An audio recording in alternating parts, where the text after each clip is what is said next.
Greetings from 3M's global headquarters. I'm Ivan Fong, Senior Vice President, General Counsel, and Secretary of 3M.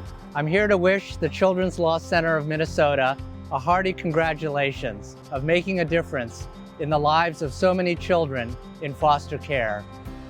At any given time, the Children's Law Center is providing the representation to hundreds of foster children in Minnesota, and each of them deserves quality legal representation. By providing them with free legal advice, representation, and services, you not only provide them with a voice, but with hope. And I can say from personal experience that representing a foster child is one of the most rewarding forms of pro bono legal services you can provide. Like the CLC, 3M is also dedicated to improving lives in our communities. For more than 2 decades, we've been honored to support and partner with the Children's Law Center to improve children's lives in Minnesota. And we look forward to continuing our long-standing partnership now and into the future.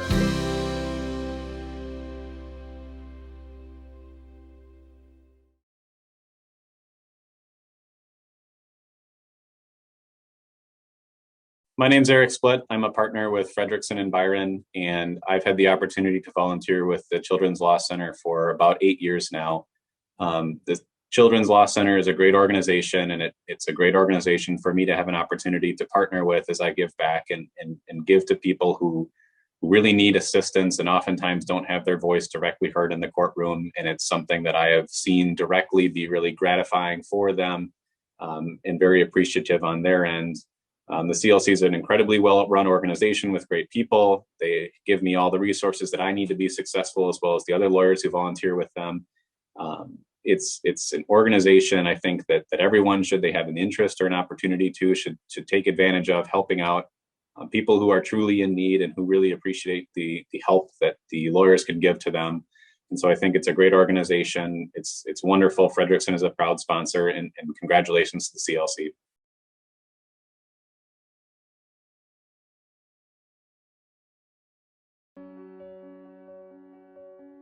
Jones Day is deeply committed to representing youth in foster care and has several volunteer attorneys who work diligently to promote and to protect children's rights.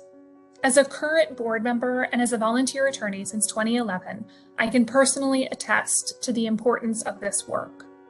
There is perhaps nothing more impactful than watching a child in the foster care system adopted into a permanent home with a permanent family dedicated to supporting that child, to loving that child, and to meeting that child's needs and wishes.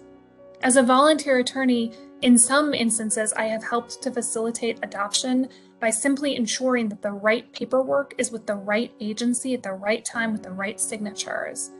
And that in turn has allowed me to watch a client who has moved from placement to placement move into a permanent home. Now, more than ever, it is critically important to support the Children's Law Center, as youth in foster care are particularly vulnerable to the consequences of the pandemic. Jones Day is very proud to be a justice sponsor of the Children's Law Center and asks that you consider volunteering or donating to this organization. Thank you.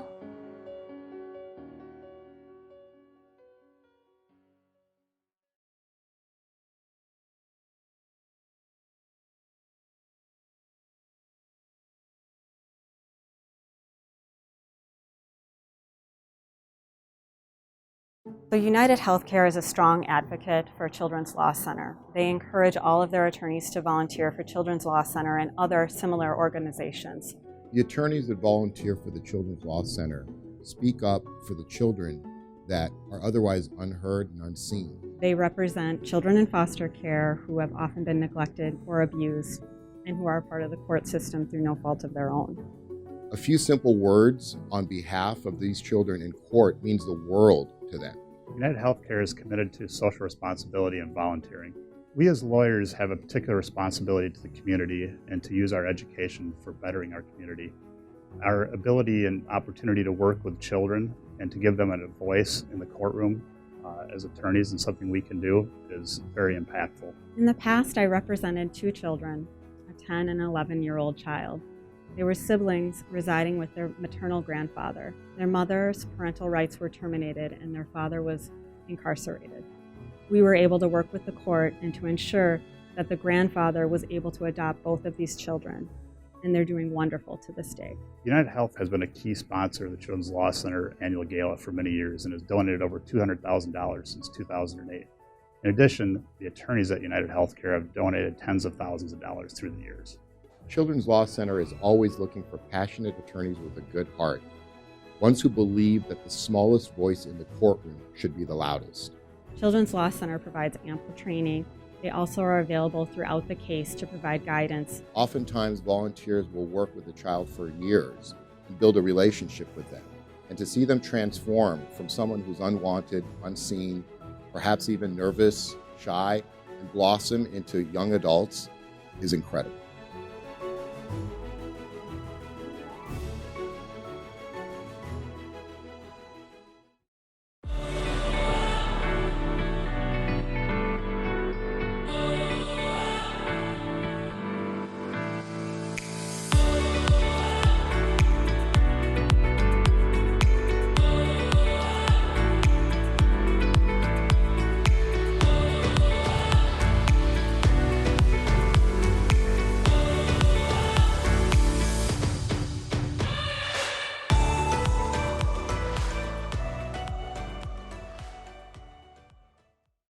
Welcome to the Children's Law Center celebration of champions. This is the 26th year.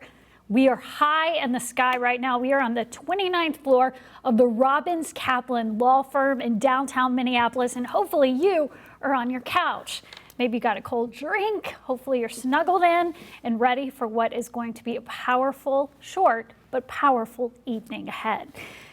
You know, I was getting ready to prepare to do some research for this evening, and one thing that popped out to me is the past year and a half. Everyone thinks of how it's affected them, the pandemic. As a journalist at WCCO, one of the stories I've covered is how foster children have been affected, and it has been brutal for child placement. It's been hard for everyone.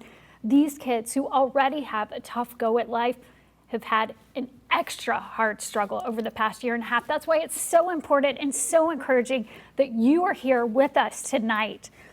I wanted to start with a quote. If you're like me, you like to listen to TED Talks. Josh Shep is a former foster child, motivational speaker, and he has this quote that really stuck out to me. It says, "Every kid is one caring adult away from being a success story." And you are here to help make that happen. There are 800 children and youth that the CLC advocates for. They do the hard work. They amplify their voice in court. They empower them to know their rights by having attorneys who advocate for them. Our goal tonight is to raise $40,000. We want to help fund the important work that's happening every single day at the CLC. Please help us reach our goal. And we have a special program ahead for you this evening. I'm honored to introduce Sunny Bedeau, CLC volunteer attorney. Sunny Bedeau has been a volunteer attorney for 4 years at the CLC. She currently represents 2 different clients on behalf of CLC, and today she shares the impact of representing from the perspective of a volunteer attorney. Here we go. I was drawn to the Children's Law Center because when I chose being an attorney as a career, it was only slightly won out over working with kids. And Children's Law Center just had a great reputation and seemed like a great way to really build a meaningful connection with a kid. I don't think I even had a concept of how much the work would matter when I signed up to do it. It was sort of just an idea that I like doing pro bono. I can work with kids. And then to see how much it helps to have their voices heard in court, you can really see what a difference being a lawyer can make in someone's life. The foster care system and the social services system and the court process were more complicated than I thought that they would be. And I didn't come to that from a point of ignorance. I had clerked in district court. I was shocked at how difficult it is and how, without Children's Law Center volunteers, how lost kids could end up being. We're here to help kids through what is hopefully the roughest patch of their lives, and to let them know that the world isn't totally against them, that people care about each other. One of my clients went through a rough patch, and during the rough patch, called me a lot. Just knowing that somebody was going to answer the phone was really helpful for him to get through that patch. And now that he's through that patch, he never calls me. He knows if he needed to, he could call me as much as he wanted again, but he doesn't need that. And to me, that's a victory. One of my clients is potentially going to get adopted. And the day that I learned that, I would put in the top 5 days of my whole life. I couldn't stop smiling. I hung up with him and was jumping up and down. It was amazing. People should support the Children's Law Center because there's no one else doing this work. There's no one else finding these attorneys and creating a network where they can share information and resources and ask questions. It is emotionally challenging work to do, but if you can do it, it's the best thing ever. And if you can't do it, you can still donate and support Children's Law Center. Good evening, and welcome to Children's Law Center's virtual benefit. We are here tonight to raise $40,000 of vital funds. These contributions support CLC's ongoing and growing work of representing hundreds of children and youth during the pandemic. Please give generously today.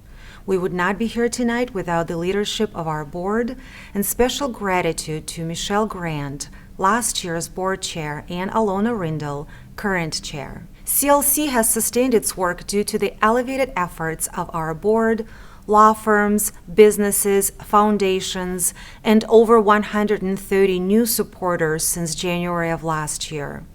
I am tremendously grateful that I get to continue to lead this very important work for our community's most vulnerable children. Because of the tenacity of our staff, the dedication of our volunteers, and the generous support of our sponsors and donors like you, we continue to fearlessly advocate for our children. Foster children are our children because they are part of our future. They are our future neighbors, employers, colleagues, innovators, and game changers. And we all are part of the mosaic of support our children need in order to succeed after experiencing devastating trauma and hardship no child should ever experience. I really appreciated hearing from Sonia Beto today about why she serves as a pro bono attorney with CLC. Our dedicated volunteers are the cornerstone of our work. In fact, during the early pandemic, we were unable to provide trainings to new volunteers, and so 29 of our current volunteers jumped on to take an additional case. Wow. Sonia is one of our 340 volunteer attorneys who shares their time and expertise with CLC clients. Later today, we will also hear from Porscha, a former CLC client who will share her experience of the county attorney social worker not listening to her. Once her CLC attorney got involved, everything changed for the better. When children are removed from their homes, they are often confused and frightened. They don't know what's happening or why. They don't know that they have a right to attend a court hearing and ultimately have an opportunity to speak with the judge, who then decides the outcome of their case. That's where CLC comes in. Every foster child in Minnesota has the right to free legal representation as soon as they turn 10. And with CLC by their side, our child clients get to have their voice heard, amplified, and considered as major decisions about their future are being made in the courtroom.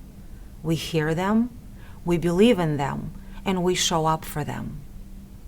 We have countless of stories that demonstrate how one attorney can positively change the outcome of a foster child's case and ultimately their future. 75% of children CLC represents graduate from high school, a statistic we pride ourselves in because nationally, only 36% of children who grow up in foster care graduate from high school. I invite you to celebrate with us this success because it is a true investment in our children's success. In just a few moments, we will hear from our keynote speaker, Cary Martin Shelby, who was in foster care as a child and is now a law professor and founder of Daughters Mosaic LLC.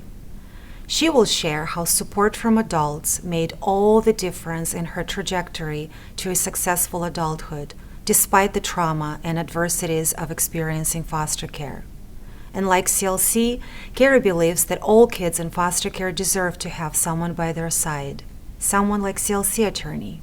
Like many in the service sector, we have faced countless challenges over the past 18 months, and these challenges are not receding anytime soon.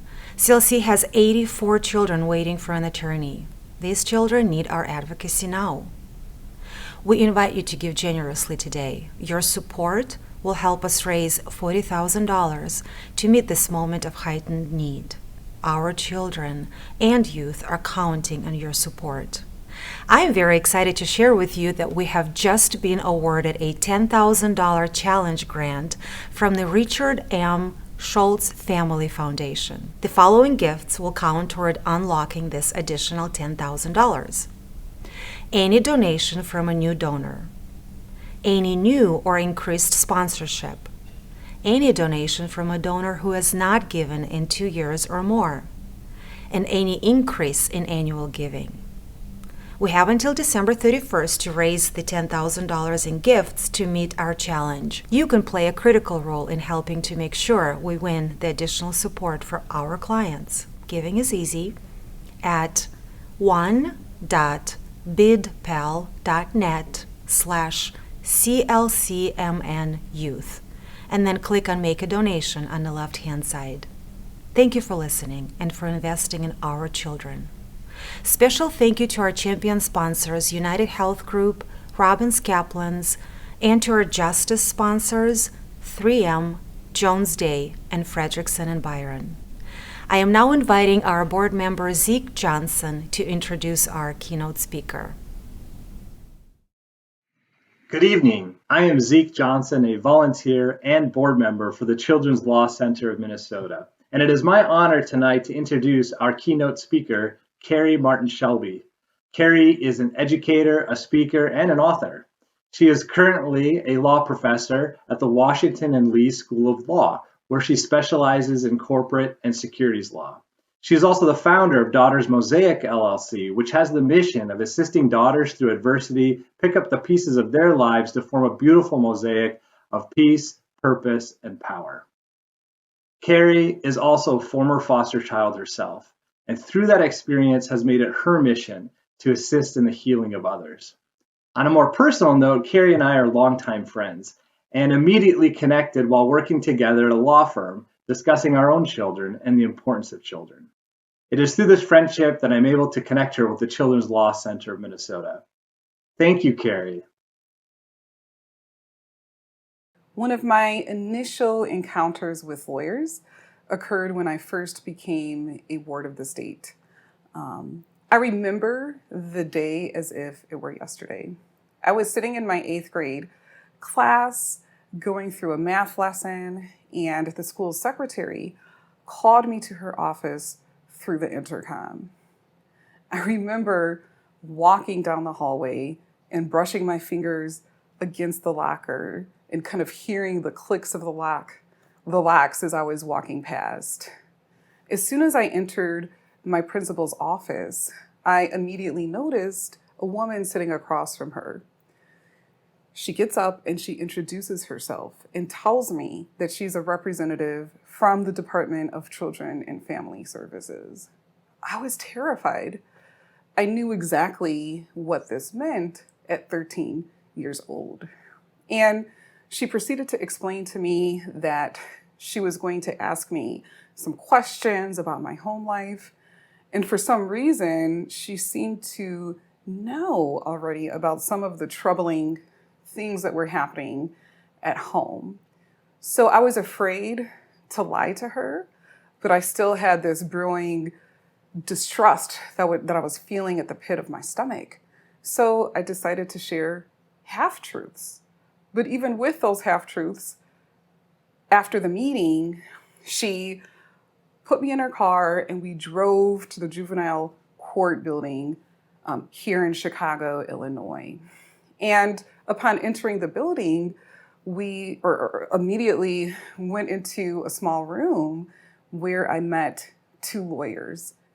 And when they started to talk to me, they provided me with a level of ease, because one of the lawyers looked me directly in the eyes and she asked me, "Cary, where do you want to go? Do you feel safe going home?"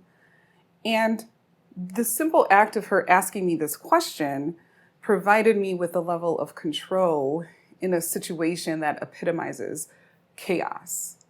So after this meeting, I then went into the courtroom where a judge, of course, determined that it was no longer safe for me to return home. After this proceeding, I ended up living in 2 group homes and 3 foster homes over the course of my high school education. And when I entered the system, I literally only had the clothes on my back. Despite the extreme adversities that I had to endure, I am currently a full professor at WNL School of Law, where I specialize in corporate and securities law. I practiced for 4 years as a hedge fund attorney at Sidley Austin LLP. Prior to entering academia, I went to law school at Northwestern University School of Law. And for undergrad, I went to the University of Illinois in Urbana-Champaign. So upon sharing my story, people automatically wonder, how did she do it? What was the secret sauce that enabled her to persevere? And deconstructing what has led to my current success and what could lead to success in others who have had to endure comparable adversities is part of my lifelong mission.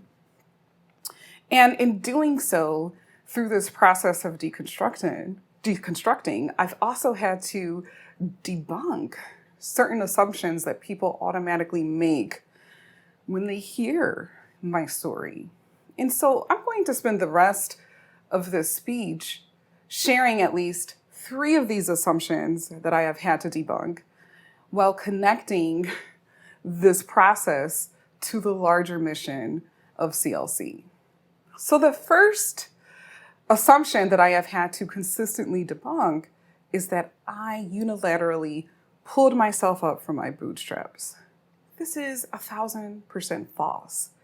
I had to rely on an intricate mosaic of people and organizations in order for me to persevere. Certain pieces of my mosaic helped me to access life-changing opportunities. So for example, when I was in high school, I just by chance met a representative from an organization called the Ada S. McKinley Foundation. And he would sit in this room for students where they could actually learn about college and look at brochures and fill out applications. And he would help students with this process. And so I met him. I actually was going to meet one of my friends, not to ask about college, because I was really strongly considering going to the Army. And he said, "Look, I really think that you can do this." He told me about the Youth in College program where I could go to school for free as a ward of the state. He helped me to fill out the FAFSA. He helped me to complete college applications and apply for fee waivers and learn about resources for taking the ACT. And if it weren't for meeting him, I don't believe I would have been able to ever go to college. And I don't think I've ever had the opportunity to actually thank him for the role he played in building my mosaic. There were other pieces of my Mosaic that had already fought intense battles to break down systemic barriers that would have tanked my ability to succeed. So when I was in law school, I actually met advocates who fought to increase the age of emancipation for foster youth to 21 years old. You could imagine that at 18, it would be close to impossible to secure things such as medical insurance. And so these advocates who increased to that age were a huge piece of my mosaic in enabling me to persevere.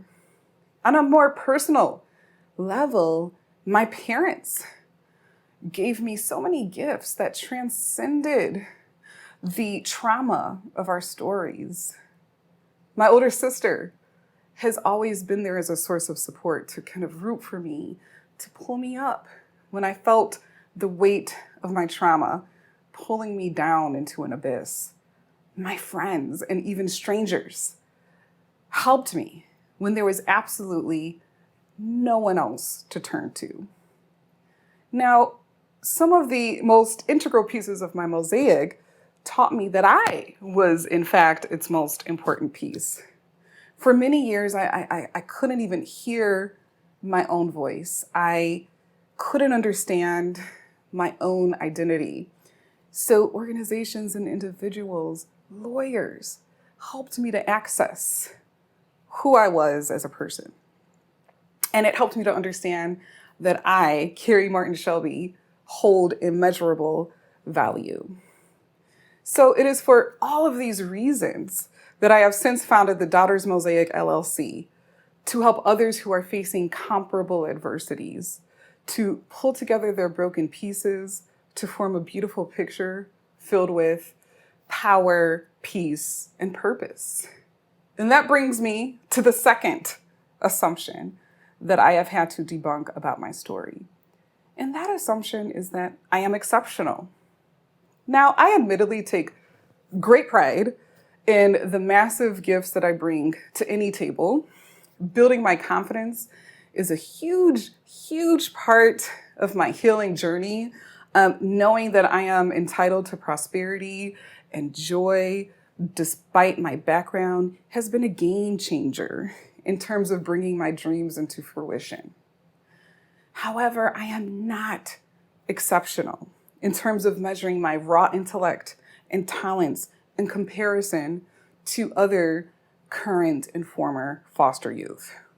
While I was in the system, I encountered countless sons and daughters who were doing amazing things. I remember in one particular group home, there was a daughter who was going to school while working part-time and applying to college.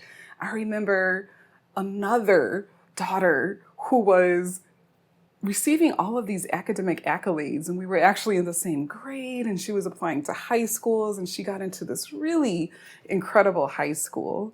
So despite the agonizing intensity of our pain that we carry in our hearts and on our backs, that pain is mirrored by equal amounts of courage and talent and gifts. They motivated me to keep fighting. Their perseverance made each of my own pieces even stronger. So it goes without saying that we are more than our trauma. Massive pools of talent are being lost by systemic barriers to our collective success. We should not have to constantly face seemingly insurmountable hurdles just to access things such as food, shelter, and safety. We should not have to experience extreme levels of additional trauma while the state is serving as our guardian. We should not have to rely on luck or chance to experience lasting joy and prosperity. My personal success as someone who has experienced foster care should be typical, not the exception. This brings me to the third and final assumption that I have had to debunk. And this assumption is that my current success somehow negates or cancels the prior traumas that I have experienced. Truthfully, I have found great peace in what I have been able to achieve and build at this juncture of my life. But it does not negate the prior traumas that I experienced as a youth in care. I still mourn who I could have been or what I could have achieved if it weren't some of the additional traumas that I experienced as a youth in care. I think about the freedom from fear that I could have experienced at an earlier age if I did not have to go through those additional traumas. I recall, for example, being put back in one particular foster home, even though I found the courage to actually report to DCFS some of the abuse that I was experiencing. It took the will of a lion to do that at that age. And even still, I was placed back in this same home. And all too many of us can share this same story. I eventually left this home by my own volition. I remember fleeing really late at night, and my sister and a friend kind of helped me to gather my belongings. But I'll never forget the unauthorized absence label that was then kind of plastered throughout my file. I remember having more caseworkers and lawyers and other providers, more than I could conceivably remember. Now, the great ones were extraordinary, and they helped me so much. But having to encounter so many people all the time in so many homes made me feel invisible and worthless. While I place great value in my ability to pull together the pieces of my mosaic, I fully acknowledge that some pieces should have never been broken. Recognizing this painful truth helps me to see that there's still much work to be done in terms of improving the lives of youth in care. So that brings me to the conclusion. I sincerely hope that my story could be used as a lens to better understand what youth in care are currently experiencing. I also hope that it could help you to fully understand the extraordinary value of each of your contributions. Becoming a part of someone else's mosaic reaps rewards that ripple across generations. The Children's Law Center of Minnesota is a vital part of the mosaic of countless children. Join me in supporting the work of this small, lean organization that represents and advocates for youth and children in foster care. Giving tonight is simple. You can simply click the link that is provided. Thank you so much for your support.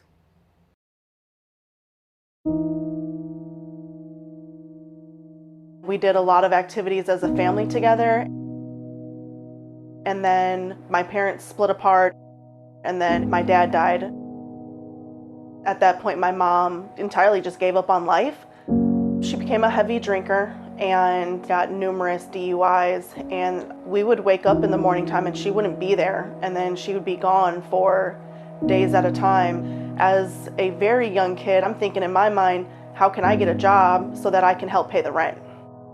We ended up living with my grandmother, but then my mom got out of prison for her DUI and we went back to live with her. For my mom to be gone for 2 weeks at a time was normal, and we had an eviction notice on our door. My aunt came to the house and the sheriffs are there, and she's asking us where my mom's stuff is at, and all of my mom's stuff was gone. She left us. Nobody wants to be a teenager and have all that dysfunction. It's embarrassing. You don't feel normal. The point that really led us to foster care was that I tried to kill myself. I just wanted the pain to end. I ended up going to the psych ward for maybe about 2 months, and then my grandma became our foster parent. Me and my grandma, we just didn't really get along. I didn't have a problem calling out if I felt like I was being mistreated. No adult wants to deal with that. So my grandma ended up saying that I could no longer stay there.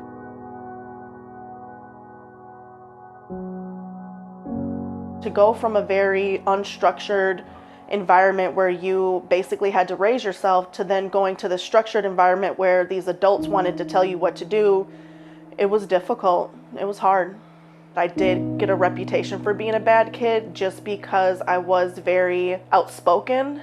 I would call people out on mistreatments that I went through. If you are a kid who's struggling with authority and getting into a little bit of trouble and you're in a middle class family, it all stays in the household and you get forgiven. And it isn't under the radar and the microscope of a social worker and a county attorney and a guardian ad litem and a judge. Fairly garden variety adolescent behavior that is magnified because these kids are hurting so badly starts to become criminalized. The next thing is I get a new social worker, and the very first meeting that I had with this social worker, she decided to send me to this facility called Elmore Academy. Her reasoning is that she felt like I needed a break.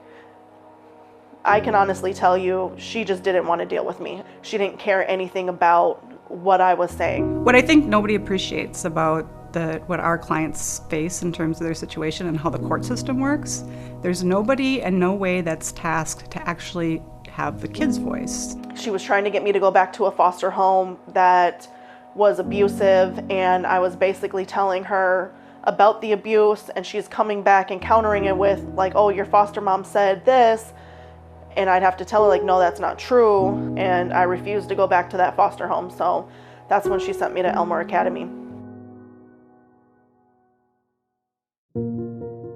I looked at her file and it was heartbreaking, and I couldn't imagine how she had navigated that. When I first met Denise, I was very hesitant, and I thought that I was just going to be another case file to this woman. My immediate impression with her was this is an incredibly resilient person, and this is somebody who's going to get through this. She just needs a little bit of help. She took me underneath her wing to not just advocate for you in court, but to advocate for you in life.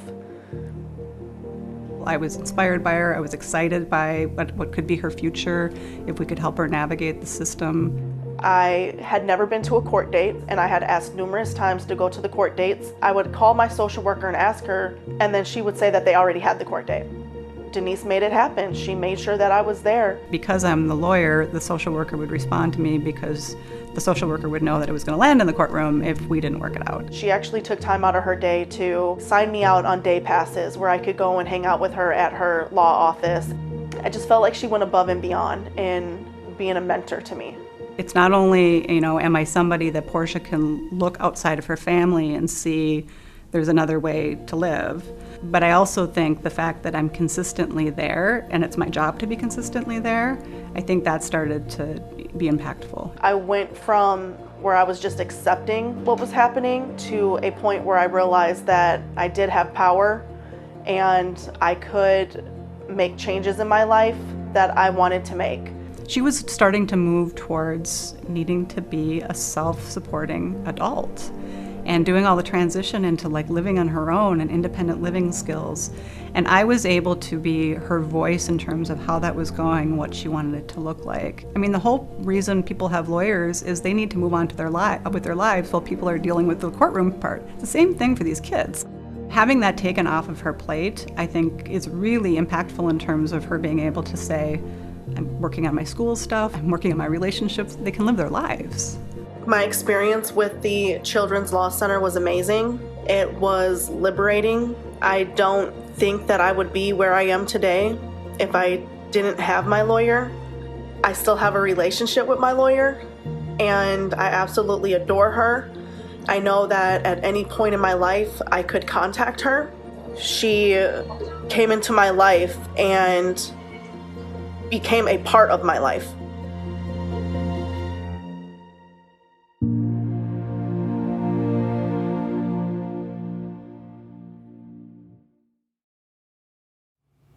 What a powerful story there. Thank you so much, Porscha, for being vulnerable and strong. And thank you, Denise, for what you've done in this bond, this effect that is literally life-changing. And that is why we are here right now.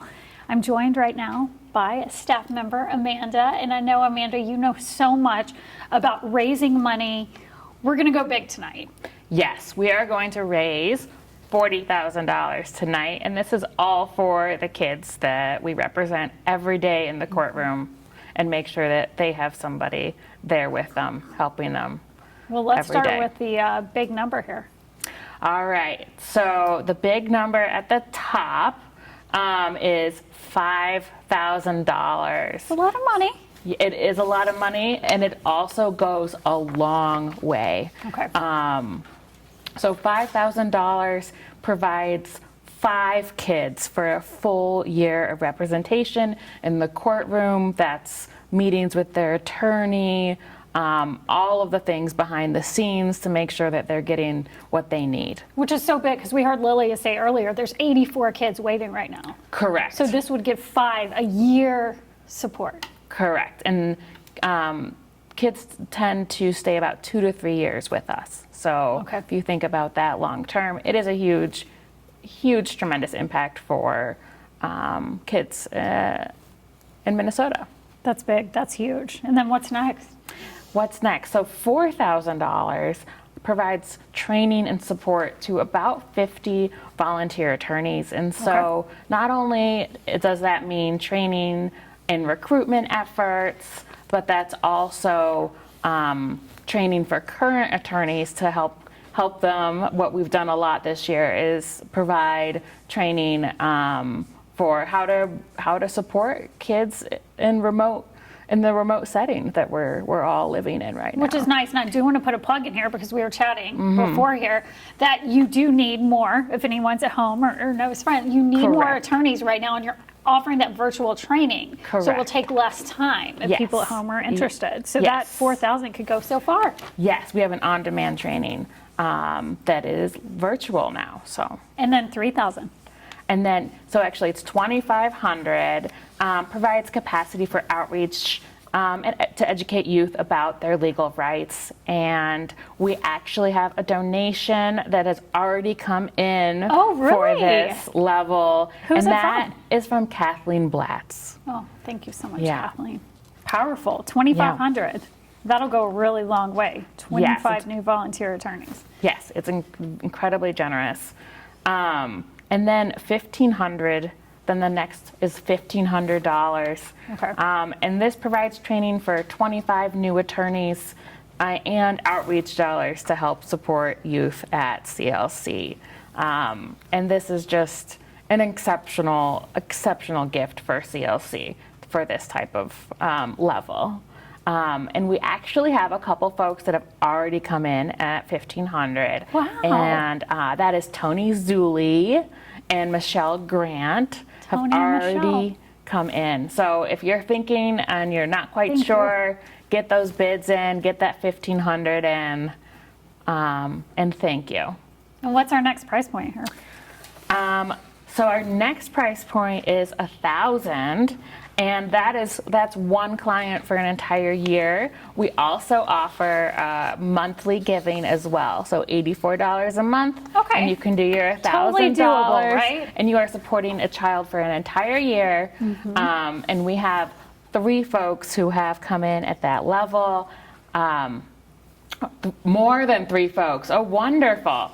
So Michelle Fisher. We have Rona Finman and Warren Palmer. We have Amy Conway, Ann Novacek, and Sunny Beto, who we heard from earlier. Yes, thank you, Sunny. Thank you to all of you. Right. So this is just tremendous that we're having all these generous donations come in to support CLC during a time where our staff are doing the most to make sure that kids get what they need.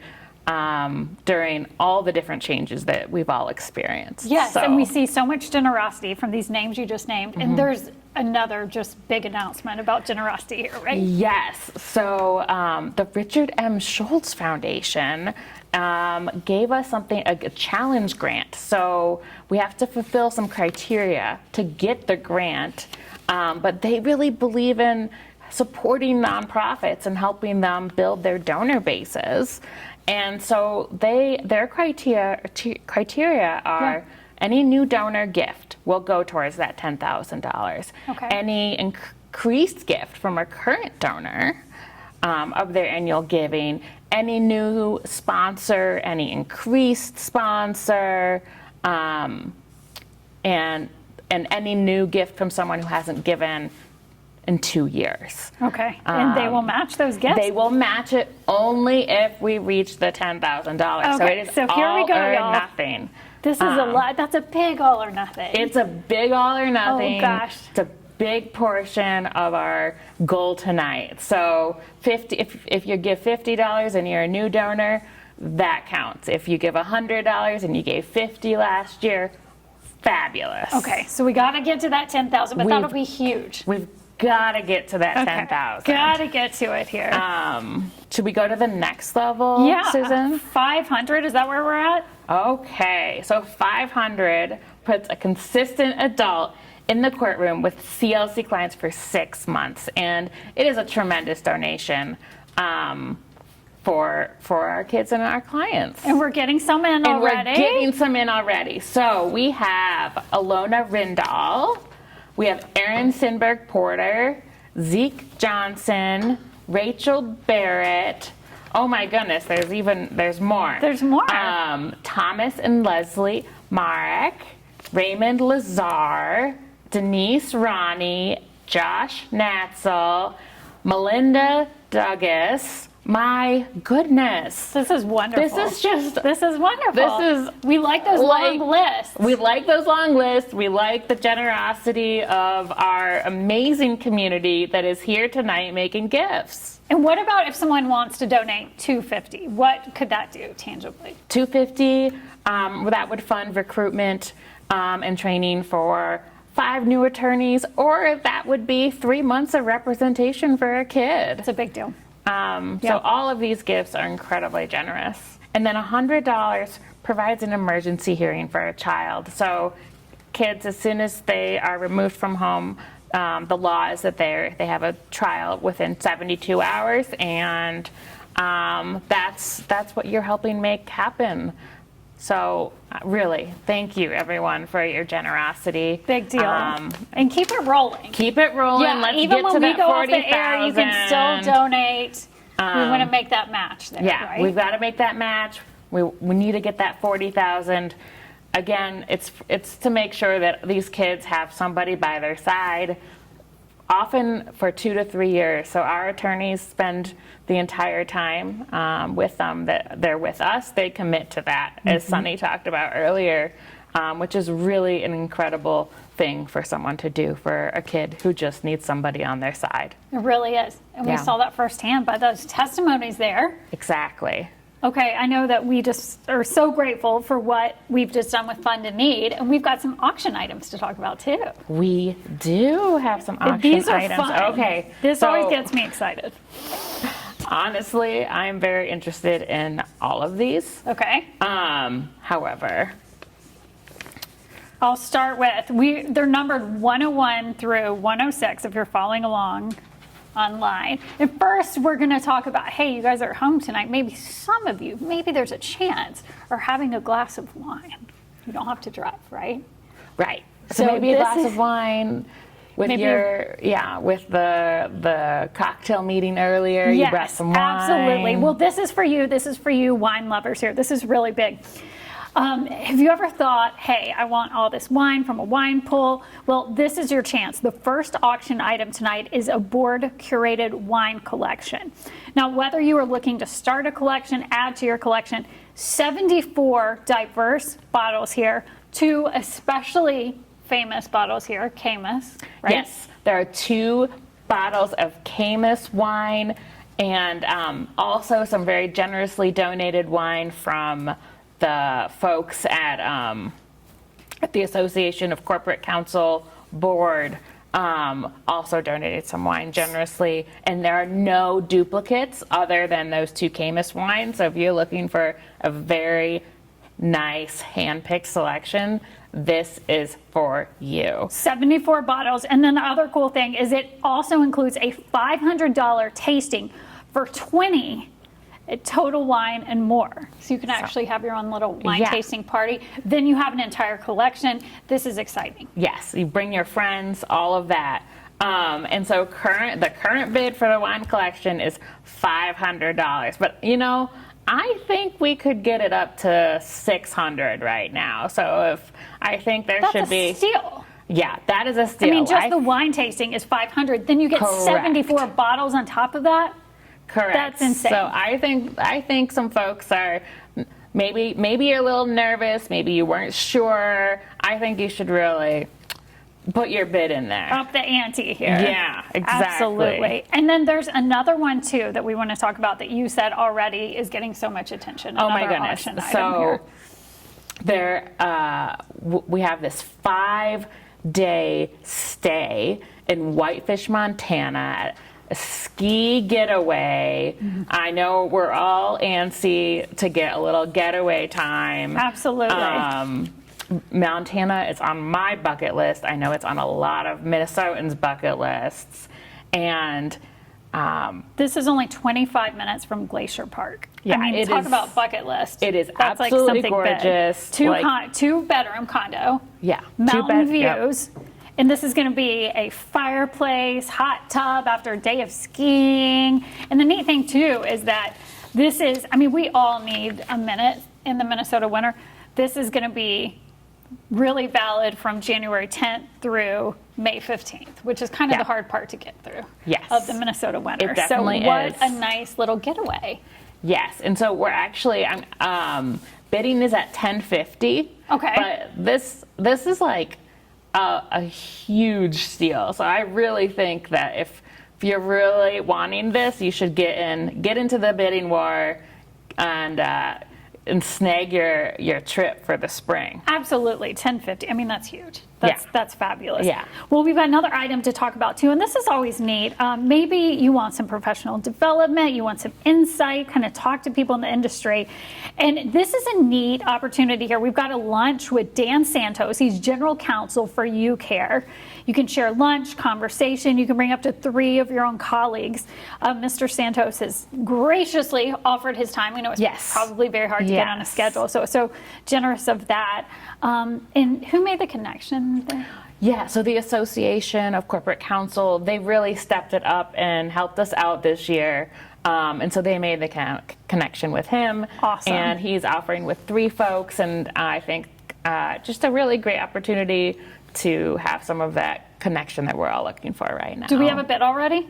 We don't have any bids, so you should get in there. All right. And get your lunch, your networking session with Dan Santos, General Counsel at UCare. Top legal mind there. And UCare, you know, I was talking with an employee there the other day. I mean, it is a fascinating time in the insurance industry. Yeah. So this would be a really powerful discussion, I'm sure.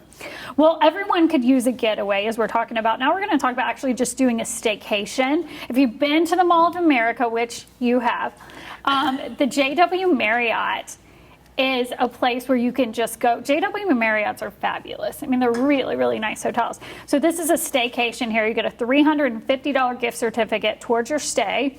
Then you also get to go next door to Cedar and Stone and have a $150 gift certificate for dinner there. You can end the night with the CLC blanket, tumbler, wine, kind of a little cozy packet you give away there. But again, this is a staycation, and it's easy, it's fast, and we have some generous people who help make this happen, right? So not only are you getting a staycation at a lovely establishment, you're supporting CLC. So you should get in there and get your bids in. It is at $300. I definitely think we could get that up. Yeah, absolutely. I think we could get that up. I mean, it's a $350 gift certificate. Then you have $150. So this is $500 baseline. Exactly. And I'm tempted. I'm a little tempted. So you should get in there before you take it. Before I take it. So. Okay. Well, our next item here is a unique opportunity for you and 3 colleagues again to have lunch with Karen Simonson, Senior Legal Counsel at Coloplast Association of Corporate Counsel, Board Chair, and CLC Volunteer Attorney. She's done this for over a decade. How wonderful. Thank you so much for your time. We know you're so busy and you're volunteering. And I mean, who better to have insight on the importance of this organization? Right. So if you're interested in volunteering with CLC, you want some legal tips on her career. She is a very bright, bubbly person, easy to connect with. This is a great opportunity for you to connect with Karen. She's also the ACC chair and has just been so generous to CLC. Great. So take her up on it. Start bidding on her lunch. Absolutely. And then this is neat. This is how we kind of end this part. This is always special because the CLC staff kind of customizes, curates a package.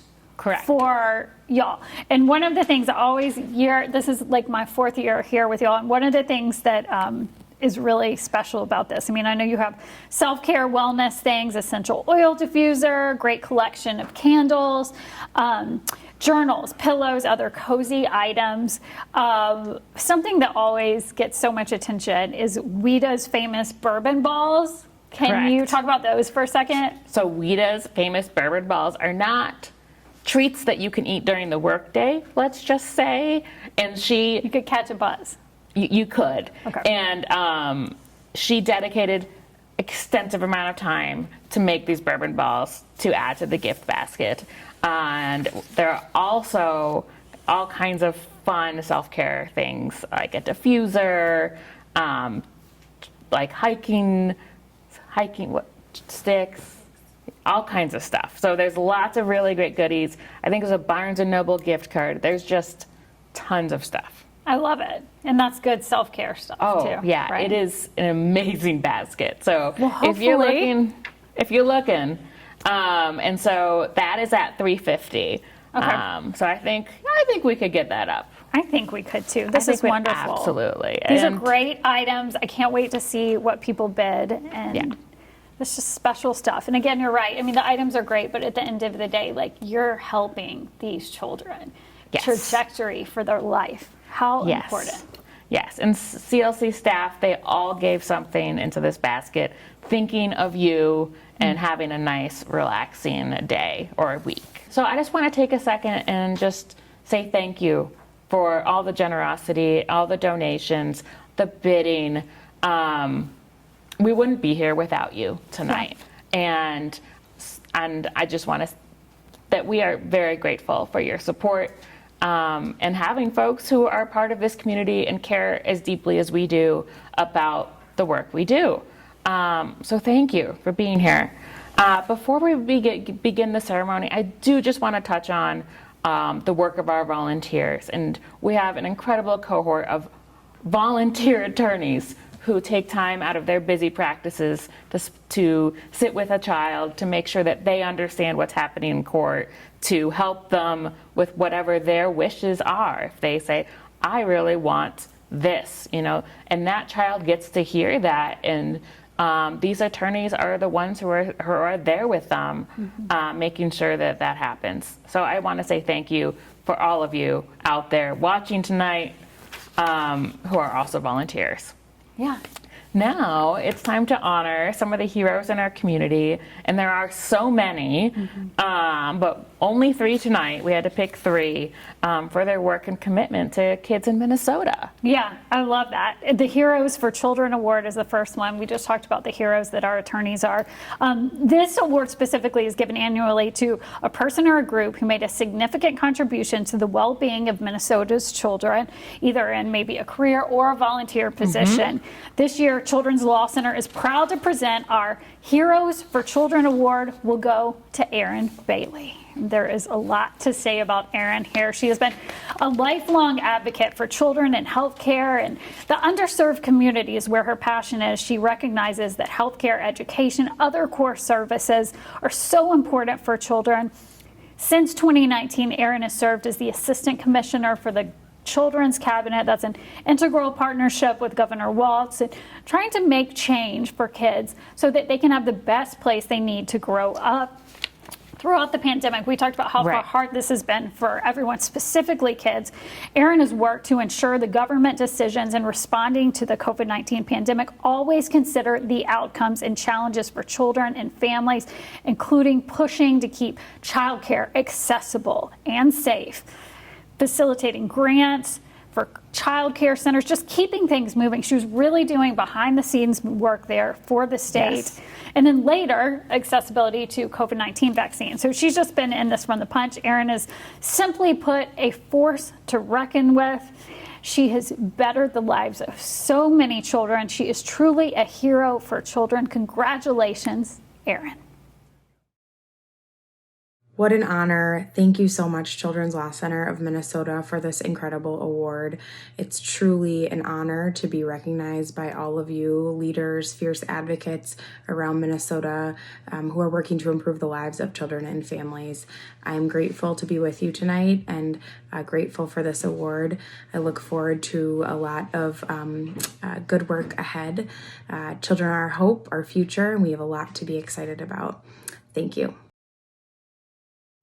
Congratulations again, Erin. Now, the next award we have here, it traditionally goes to a law firm or corporation whose work exemplifies the commitment, all this pro bono work. This year, the Children's Law Center is excited to present that award to Merchant & Gold. The Distinguished Service Award is what they are being awarded tonight.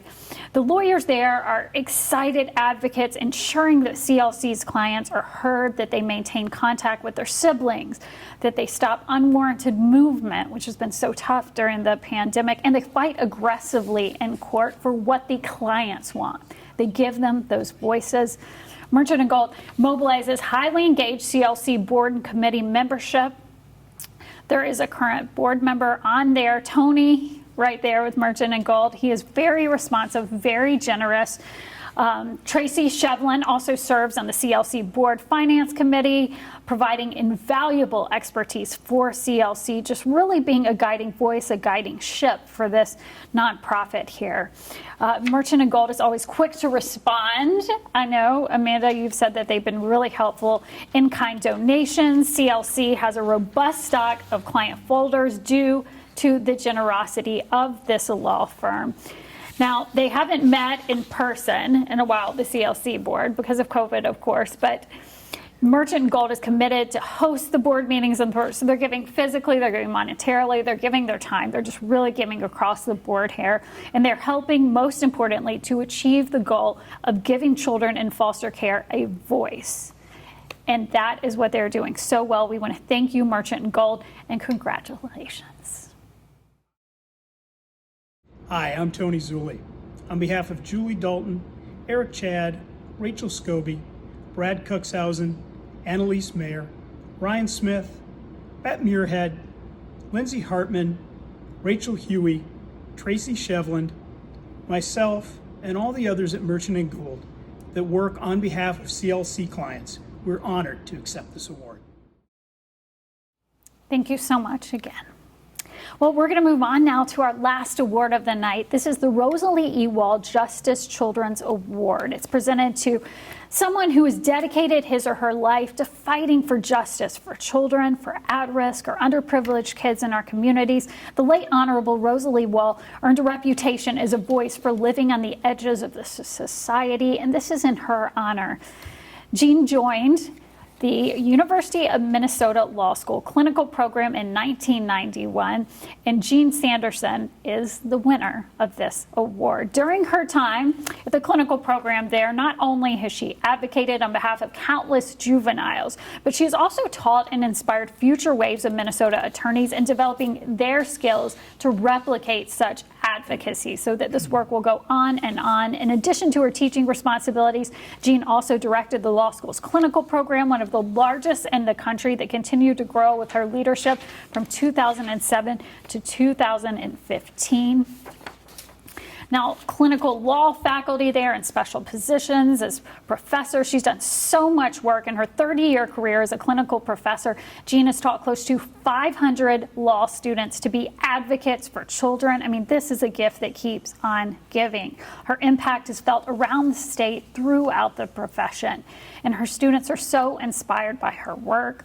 In her work for the Child Advocacy Clinic, Jean Sanderson is always thinking of the kids in the eye of the storm. She built that clinic in order to train student lawyers to similarly focus on the defenseless little people made up by kids who have been in hard family situations. Now, she has a heart of gold, as you've probably figured out by now. She's a problem solver, a terrific example of lawyers in training. That is her reputation. Tonight, we honor Jean Sanderson for her many years of dedicated work on behalf of Minnesota's children. Congratulations, Jean. Good evening. Thank you all for being here at the Children's Law Center Virtual Benefit. First of all, I am humbled to receive the Rosalie E. Wahl Justice Award. Justice Wahl was a trailblazer and an inspiration to those of us in the Minnesota legal community and beyond. It is an honor to receive an award named in her memory. Secondly, I am thankful to the University of Minnesota Law School.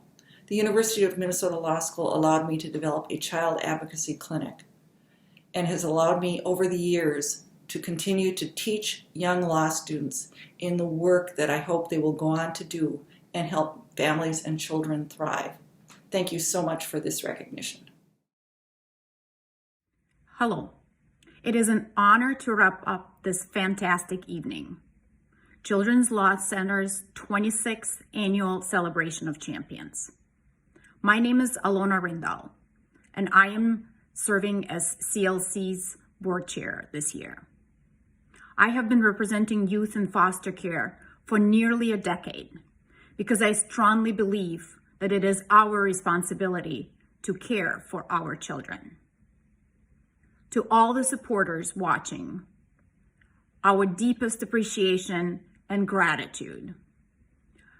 I speak on behalf of my fellow board members, CLC staff, and volunteers in sharing our deep gratitude for your generous gifts and support. Your donations and advocacy are needed now more than ever. Special recognition to Porscha for bravely sharing her CLC story, and to Sunny Beddoes for telling us why she represents youth in foster care. As keynote speaker, Cary Martin Shelby said, "All children deserve joy and prosperity, no matter what their circumstances. Let's work together to create a better future for our children." Thank you again. Now we are winding down the evening right now. We just want to thank our award recipients. We want to thank the attorneys who do the hard work. We want to thank those who shared their personal stories tonight. And we want to thank you for watching. I think it's time we get an update on numbers. Where are we at, Amanda? All right, so with everyone coming in and generous donations coming in, we are at 29,210. Okay. So we got about 10,000 left to go. We've got about 10,000 to go, and I think this is doable. There's still time. There's still time to get your bids in. The silent auction doesn't close until tomorrow. Okay. At 6. And you can make your donation tonight. You can make your donations tomorrow. And thank you for getting those in. Yeah, absolutely. We want to thank people so much for tuning in and being with us tonight. And I just want to close here with a quote that I love from Maya Angelou. It says, "If you find it in your heart to care for somebody else, you will have succeeded." And just the time you've given us tonight, some of you, the money, and just the support, the energy that you put behind this group, and for all of you who do this work day in and day out, we thank you so much, because what this is about at the end of the day is the joy, prosperity, and peace of our children. Thank you for giving.